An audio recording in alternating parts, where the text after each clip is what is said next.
Mesdames et messieurs, bonsoir et bienvenue à cette émission de On s'en parle en politique provinciale avec le député libéral de Rouyn-Noranda-Témiscamingue, M. Daniel Bernard. Monsieur Bernard, bonsoir. Bonsoir, M. Lacasse. Monsieur Bernard, sont après à virer la ville de Québec à l'envers. Ils s'abrassent au Parlement, c'est épouvantable. Ouais. Puis ils se donnent des coups bas, des coups salauds. Oui, il y a beaucoup d'actions ce temps-ci, puis vous avez raison là-dessus, avec tout ce qui se passe au sein de la politique municipale, au niveau de la construction. Il y a beaucoup d'enjeux. Et comme vous dites, il y a des coups en bas de la ceinture qui se sont donnés, là, particulièrement cette semaine. On sait que l'émission, là, elle est enregistrée le 4 novembre. Non, je veux dire, excusez-moi, elle va passer le 4 novembre. Elle est enregistrée, ce matin. Ça passe assez vite qu'il faut quasiment regarder nos dates. Le 23 octobre. Ça vient juste de sortir hier, le 22 octobre. On va en parler très vitement parce que ça va faire les manchettes encore, mais dans la construction, il va y avoir la Sûreté du Québec qui va faire une enquête dans ça. Est-ce que ça serait pas mieux d'avoir, je ne sais pas, une enquête publique? Est-ce que ce serait pas mieux d'avoir ça, bien non, si... J'écoutais beaucoup une commission d'enquête publique. Ouais. J'écoutais, puis c'est une bonne question, puis tous les Québécois se la posent ces temps-ci. Ça prend les deux. L'enquête, premièrement, policière, et par la suite, l'enquête publique. Puis j'écoutais des personnes qui connaissent très bien le milieu. Par exemple, M. Michel Auger, que les gens connaissent, avait été du journaliste du côté de la mafia, entre autres. Et il expliquait très bien que un dossier de cette ampleur-là, ça prend des preuves. Et pour aller chercher les preuves, pour passer à une commission d'enquête publique, ça prend un travail que les policiers doivent faire en arrière, parce qu'on sait que tout ça est souterrain. Et quand on se rappelle, il y a eu beaucoup de descentes qui ont été faites dans plusieurs organisations au printemps dernier. Donc, ils sont en train d'élaborer toute l'enquête à cet égard-là. Et quand il va y avoir des accusations, on va avoir une idée du système en place. Et à partir de ça, à ce moment-là, on va être capable d'aller vers l'enquête publique parce qu'on va dire, voici le système, et là, d'interpeller des gens pour avoir des réponses. Parce que comme il disait, qu'est-ce qui est important, quand tu interpelles une commission publique, il dit, il faut que le procureur sache déjà quelle sera la réponse de la personne interrogée pour être capable de contre-interroger. Donc, à votre avis, il va y avoir deux enquêtes. Est-ce que c'est possible qu'il y ait deux enquêtes? Une de la Sûreté du Québec et après ça, une commission d'enquête publique. Oui. Est-ce que ça peut être presque, sinon plus gros que la SECO, parce que peut-être les gens se rappellent sûrement de la fameuse commission SECO. À ce moment-là, mais ça va être énorme. La construction, c'est énorme. Ça va être très, très gros, la construction, et parce qu'il y a beaucoup d'argent dans ce système-là. Quand on parle de construction, regardez, on parle des routes, on parle de voiries, on parle de tout et l'édifice, et c'est un secteur d'activité économique très important et qui a beaucoup de l'argent.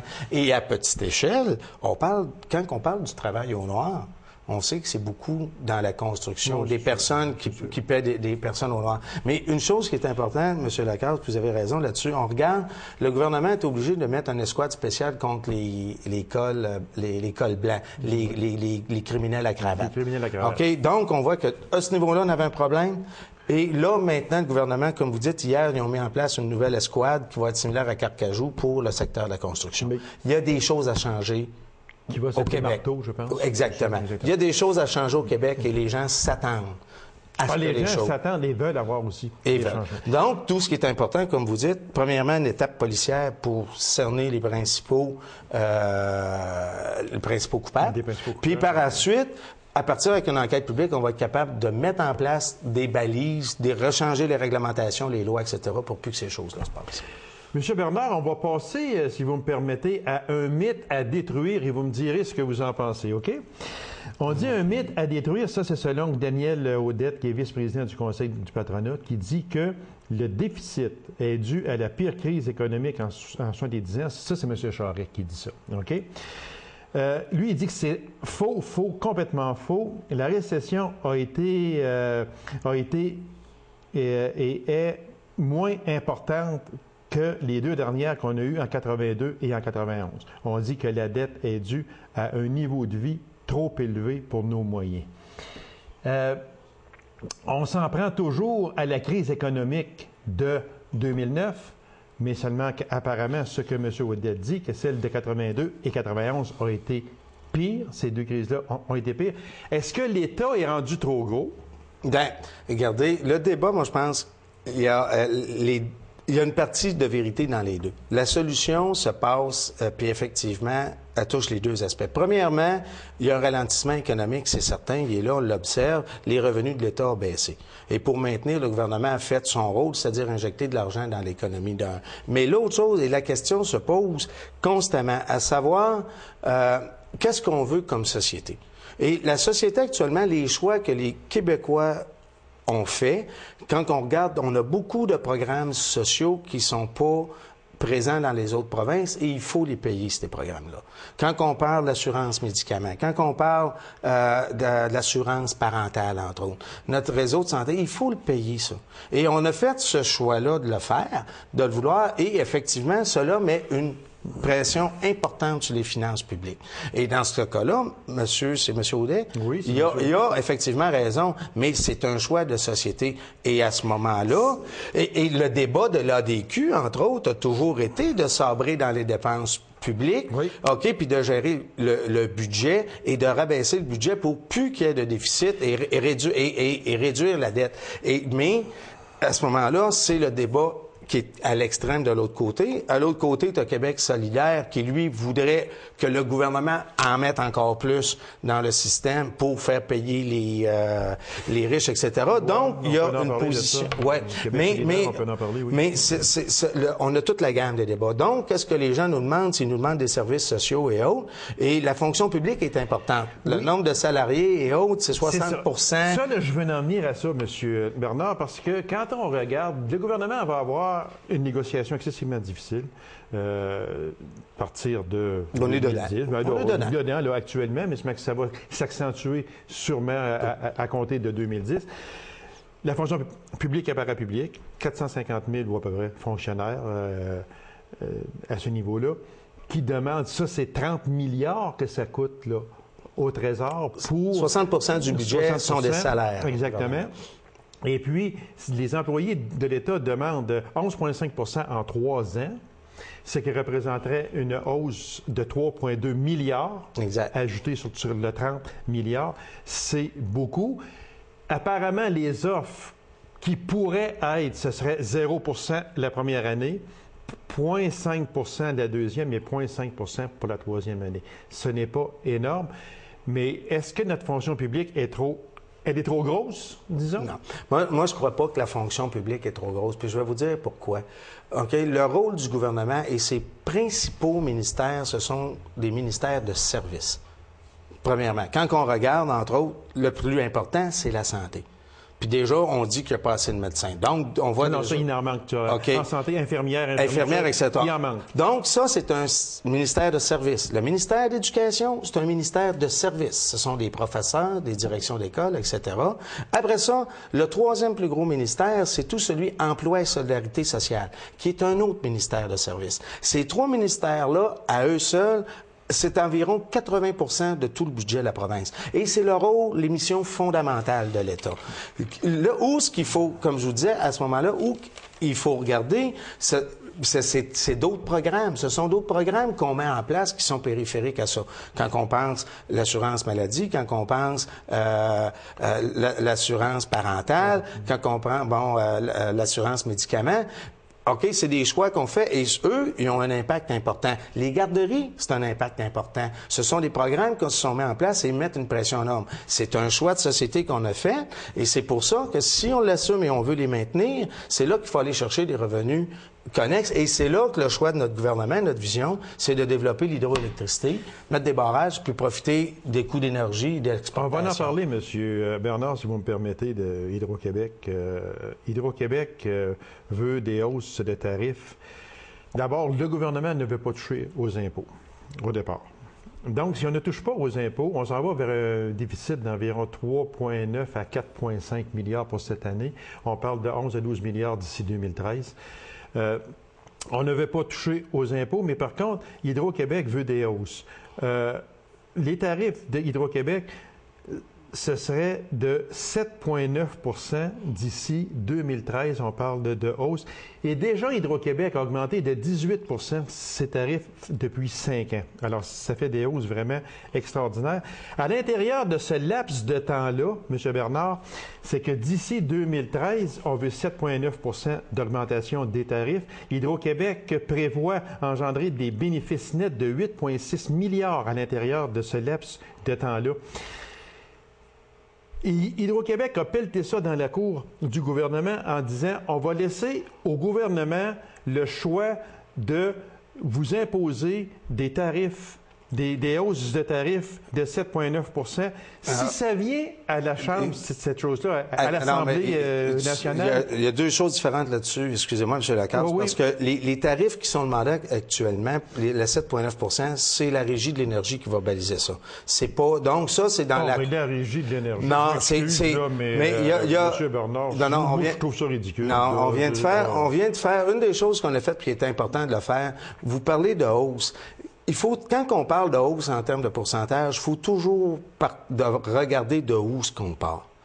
OK? De où ce qu'on part à cet égard-là. Quand le prix de l'électricité au Québec était le moins cher en Amérique du Nord et qui est très inférieur, une hausse de 2 % ça a l'air énorme, mais si on regarde de où qu'on part par rapport, c'est pas si tant que ça. Mais ceci étant, et tout ça est balisé dans un plan de gestion, et c'est la Régie de l'énergie qui se prononce là-dessus. Où le gouvernement pourrait intervenir, ce serait de dire, effectivement, ben moi, comme le Parti québécois l'avait fait, de dire on décrète un gel, ou on y va sur une hausse supplémentaire. Monsieur Bernard, la Régie de l'énergie, là, je m'excuse, mais il y a à peu près un seul Parti québécois qui a dit, nous autres, on gèle, puis il n'y aura pas de tarif, de hausse de tarif, c'est le Parti québécois. Mais le Parti libéral n'a jamais empêché une hausse de tarif de la Régie.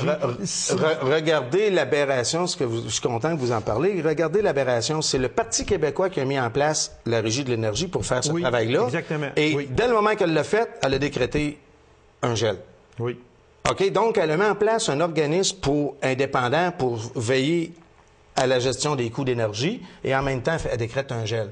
Ça n'avait pas de sens. Ça n'avait pas de sens de faire ça de cette manière-là. Et nous, ce qu'on est arrivé, on a dit, regardez, et au moment... Puis là, vous regardez, vous avez soulevé une question importante. L'équilibre budgétaire. Il faut revenir à la base. Les Québécois, on a fait des choix de société, mais il faut les payer d'une manière ou d'une autre. Si on veut l'assurance parentale, si on veut les garderies à 7 $, si on veut un régime d'assurance médicaments... Est-ce que le Québec vit au-dessus de ses moyens? Bien, je vous dirais, dans le contexte actuel, oui, mais il y a une chose importante. Il y a des places où on peut aller chercher de l'argent supplémentaire. Puis qui serait... Par exemple, nous sommes, M. Lacaze, on est les gens qui consomment le plus d'énergie par tête de capita.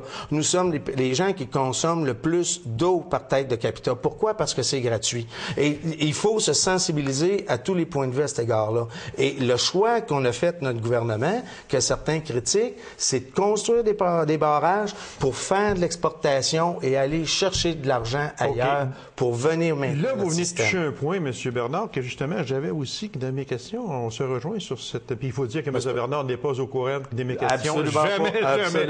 Aucun politicien, et c'est bien de même, et c'est bien de même. N'est au courant de mes questions. Mais comment se fait-il qu'un gouvernement aussi affamé de taxes et d'impôts et de tarifs n'ose pas encore exiger des redevances sur l'eau potable puisée et vendue au Québec par des multinationales? C'était pourtant dans la politique de l'eau des libéraux, et ça depuis 2003, M.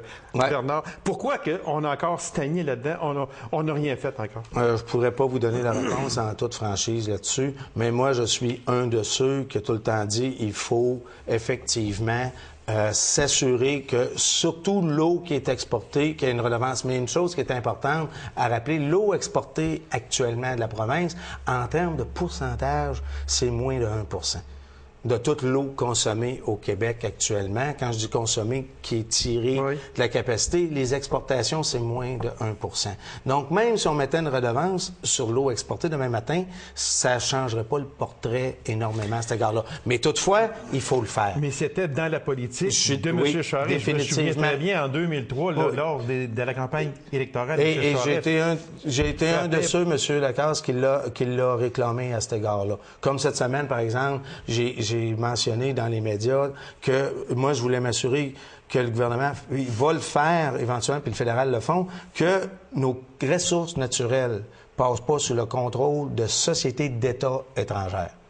OK? Ça, c'est important. Puis quand je pense de ressources naturelles, c'est mines, forêts, pétrole et l'eau, entre autres. On a atteint l'équilibre budgétaire à plusieurs fins de budget. On vient de sortir 2008-2009, Monsieur le ministre Pachan, Exact. ministre des Finances, qui a sorti l'équilibre budgétaire. Ça ne sera pas pareil lors du prochain budget, j'en suis persuadé. Mais si vous voulez, on va regarder très vitement les mauvaises gestions du gouvernement. Et quand je parle de gouvernement, je ne parle pas seulement du Parti libéral. Non, vous parlez du gouvernement. Du gouvernement. Exact. Quand on dit qu'on est en déficit puis qu'on cherche des millions et des milliards, on va donner juste très brièvement, et vous me direz ce que vous en pensez, M. Bernard. On veut sauver à tout prix des entreprises qui sont au bord de la faillite. Et ça, là, on essaye de les sauver quand on sait très bien que ces entreprises-là, là, ils vont couler pareil. On a de la mauvaise gestion et on va prendre juste 5 exemples, 5 ou 6 exemples très vitement. Gaspésia à Chandler, 300 millions d'aides, usine fermée. Exact. Norsk Hydro à Bécancour, 250 millions, usine fermée. Magnola, Asbestos, plus de 1 milliard, usine fermée. GM à Boisbriand, 100 millions, usine fermée. Hyundai Bromont, 200 millions, usine fermée. L'Hippodrome de Montréal, 400 millions, c'est fermé. C'est 2,5 milliards qu'on a tout simplement jeté à l'eau. Oui, mais faites attention, par exemple, OK, des dossiers, là-dedans, plusieurs... La Gaspésia, oui, ça a été de l'argent directement, des pertes de la SGF qui ont été directes. Oui. Dans d'autres cas, par exemple, quand vous prenez Magnola, le gouvernement la SGF était partenaire là-dedans. Le grand joueur était... Oui. Donc, là, vous mettez la somme totale. Dans les d'autres, comme GM, il y avait des prêts qui étaient là et étaient à création d'emplois. Et dans certains cas, je crois que les prêts ont été remboursé quand la... Mais c'est quand même une mauvaise gestion, M. Bernard. Ça, je suis d'accord. Et quand vous nommez tous ces dossiers-là, moi, je suis content, on retourne au précédent gouvernement du Parti québécois. Oui, c'est que là, on a parlé là, de l'ensemble gouvernemental. C'est ça. Mais je regarde certaines décisions de cette nature-là ont été prises. Sûr. Oui. Toute la Gaspésia, entre autres. Gaspésia, entre autres, toutes les... Donc, nous, maintenant, ce qu'on fait, puis qu'est-ce que vous avez là? C'est un bel exemple de gestion meilleure qu'il faut faire. Un dossier qu'on peut parler tout proche de nous, un dossier comme la mine Sigma. Oui. OK? C'était la même chose. Ils ont eu de l'aide gouvernementale et autres pour maintenir les emplois et ronner la situation actuelle. Et moi, je suis d'accord avec vous. C'est quelque chose qu'il faut faire puis mettre des balises ferme et clair à cet égard-là. Par exemple, un dossier aussi important actuellement, c'est le dossier d'Abitibi-Bowater. Aujourd'hui, on se parle, il y a une manifestation à Amos. C'est exactement le même genre de situation. Le gouvernement est prêt à mettre de l'argent, mais en s'assurant, comme l'industrie forestière, que ça va être viable et rentable. Et il ne faut plus lancer des fonds publics comme ça pour retarder tout simplement une échéance de mort, entre guillemets, d'1 an ou 2 ans. Okay. Monsieur Bernard, on va revenir avec Hydro-Québec, si vous me permettez. On dit qu'Hydro-Québec espère toujours l'abolition du bloc d'électricité patrimoniale. Ça, là, si on touche à ça, ça va être l'enfer total, parce que on sait que si on touche à ça, là, Monsieur Bernard, vous allez être d'accord avec moi, si on touche à ça, les primes, les gens vont doubler leur facture d'électricité ou à peu près. Si on explique très brièvement qu'est-ce que le bloc d'électricité patrimoniale, on dit que les Québécois bénéficient de rabais garantis par la loi. Hydro-Québec Distribution rachète les 165 premiers térawattheures dont elle a besoin chaque année à 2,79 sous. Cette énergie constitue ce que l'on appelle le bloc patrimonial. Si on enlève ça, on vient d'augmenter ici l'élimination du tarif préférentiel garanti à Hydro-Québec Distribution. Ça traduirait par une hausse d'environ 50% du prix payé par les ménages. Ça va être au gouvernement à décider, entre parenthèses, si on abolit ça, oui ou non. C'est ça? Oui. Est-ce que, si le jour vient, M. Bernard, où vous devez prendre une décision, à savoir, est-ce que le gouvernement accepte d'abolir le bloc d'électricité patrimonial, oui ou non, Vous, M. Bernard, en tant que député de Rouyn-Noranda-Témiscamingue, député libéral, allez-vous vous lever et dire, moi, je suis contre ça, ou si vous allez accepter ça? Moi, je vous dirais, le bloc patrimonial est important. OK? Pour la primordial. Il est très primordial. Puis dans le sens suivant, c'est parce que quand on parle d'actionnaire d'Hydro-Québec, c'est nous tous, c'est vous, c'est moi, c'est la population du Québec, d'une part. Ça, c'est important de garder parce qu'on est bénéficiaire. Mais de l'autre côté, ce qu'il faut parler ce temps-ci, puis moi, je regarde, on vient de faire la stratégie d'Hydro-Québec, le survol de son plan stratégique pour les 3 prochaines années. Actuellement, les gens, les groupes de pression, plusieurs des groupes de gauche nous demandent que le Québec fasse plus d'énergie éolienne. OK? Et l'énergie éolienne, actuellement, est à 12 cents du mégawatt. Alors, on ne peut pas demander, à un moment donné, aux gens, puis c'est là la dichotomie, le dilemme qu'on a, M. Lacasse, les gens veulent payer pas d'hausse de tarifs d'électricité et en même temps, ils nous demandent de produire de l'électricité qui coûte plus cher. Ça marche pas, là. Ça marche pas. Tous les nouveaux projets hydroélectriques, ils coûtent plus cher. L'énergie éolienne, que tant de gens le veulent, coûte beaucoup plus cher. Elle coûte 4 fois le prix du bloc patrimonial. Donc, si on veut de cette énergie verte-là, il faut, de l'autre côté, qu'on s'assume de payer la juste valeur. Il faut que ça soit rentable, cette énergie-là. Donc, il y a tout, quand vous parlez de tarification, ça implique tout ce volet-là. Tout ce volet-là. Quand vous parlez de choix de société, ça en est un. Plus qu'on va faire d'énergie éolienne, plus que ça va mettre une pression à la hausse des tarifs d'électricité. Mais moi, là, je reviens à ma question, M. Bernard. Je comprends là, ce que vous dites là, mais j'en reviens pareil à ma question. C'est que si votre gouvernement veut abolir le bloc d'électricité patrimonial, allez-vous être en faveur de ça, oui ou non? C'est ça. Moi, je vous l'ai dit, je suis pas en faveur. C'est un bloc qui appartient, je pense qu'il faut garder. Mais qu'est-ce que je vous dis? Par contre, c'est que plus qu'on produit de la nouvelle énergie, moins que le bloc patrimonial devient important dans la structure des tarifs d'électricité. C'est ça l'histoire. Parce que c'est 165 TWh, mais on va produire plus que ça. Et comme je vous disais, la nouvelle énergie créée, elle coûte plus cher que le tarif qui est là du bloc patrimonial. Donc, on va être obligé, c'est pour ça qu'à un moment donné, il faut dégeler les prix puis laisser les prix augmenter parce que le coût de la nouvelle électricité qu'on produit aujourd'hui, éolienne, elle coûte plus cher que celle qui a été conçue par le bloc patrimonial. Parce qu'on dit que si Hydro-Québec vendait l'électricité au prix du marché à tous ses clients, le gouvernement provincial engrangerait chaque année 5,3 milliards de plus. Ça, c'est la construction de 3 CHUM que j'espère qu'on va vivre assez vieux pour voir cette construction-là, M. Bernard. Mais le point important, suite à nos propos précédents, c'est que on veut, la question que vous posiez tantôt, est-ce qu'on vit au-dessus de nos moyens? Si la réponse est oui, ça veut dire qu'il faut aller chercher des revenus supplémentaires. C'est sûr. Il faut les chercher quelque part. C'est certain. Par des hausses que les contribuables vont se voir... Oui, mais il faut faire un choix de société, monsieur. Parce que déjà, il y a plusieurs hausses qui sont prévues. Il y a des hausses qui sont déjà actives. Moi, je parle au coût de plaques d'immatriculation, permis de conduire, entre autres. Oui. Une politique, il va en venir d'autres. Une politique d'utilisateur payeur. Moi, je vous dis toujours que regardez, par exemple, comment qu'on fonctionne notre État, puis souvent, prenez l'exemple, les employés de la fonction publique demandent, d'une part, Mme Carbonneau demande l'augmentation de 11 quelques % au cours des 3 prochaines années. Du même souffle, elle dit, on veut pas que vous haussiez les impôts, les salaires, les tarifs d'électricité. Dans la même phrase, elle demande une augmentation de salaire qui crée une pression de 3,2 milliards, puis en même temps, elle dit, ne touchez pas aux tarifs. On fait quoi? Les 3 grosses vaches à lait du gouvernement, Hydro-Québec, SAQ et SAAQ. Ça, ce sont... à part ça, l'auto. Oui, c'est l'Auto-Québec. La SAC, l'assurance automobile. OK, non, excusez, je me suis trompé, là.